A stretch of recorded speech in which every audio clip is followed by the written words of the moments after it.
let go of doing it right. And we've been talking about this a little bit all along, but I think it's really worth coming back to. Um, William Stafford, again, the poet, wrote a poem every day. And when asked what he did when he had writer's block, he said, I lower my standards. I lower my standards. So for the purposes of this creative playtime, there's no good or no bad. We're not judging ourselves. We're not judging what comes forth.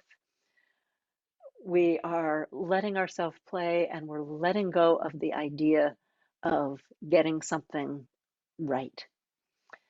Now, I have to say this was very hard for me. This one continues to be hard for me. I grew up in a military family, and on our car bumper was a bumper sticker which had the slogan for the 101st Airborne Division, which was, "We do things right." So it was very challenging for me to let go of this, and remains like the inner military, commander that thinks that everything is supposed to be perfect. But that's really an inhibitor to the process of creative exploration. And I know what I have discovered from my yoga practice, from my meditation practice, the greatest power comes not from trying to get it right, but from really opening to exploration, to opening to the spirit of play, to opening to the possibility of disaster.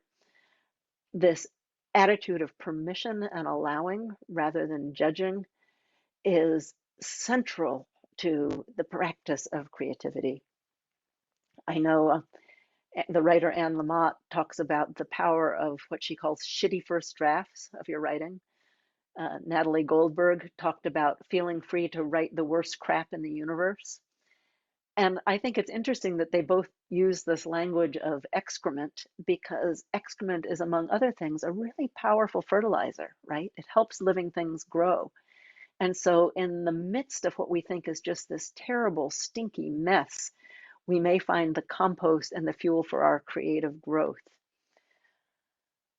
By giving ourselves to create the freedom to create something that doesn't have to be perfect or doesn't even have to be good, actually unleashes this power, because when we're not trying to be perfect, there's room for aliveness to move through us, and there's room for a kind of intimacy with our lives to occur. And there's also room for the healing that comes when we accept imperfection. I'm going to skip over a couple of these poems I have here.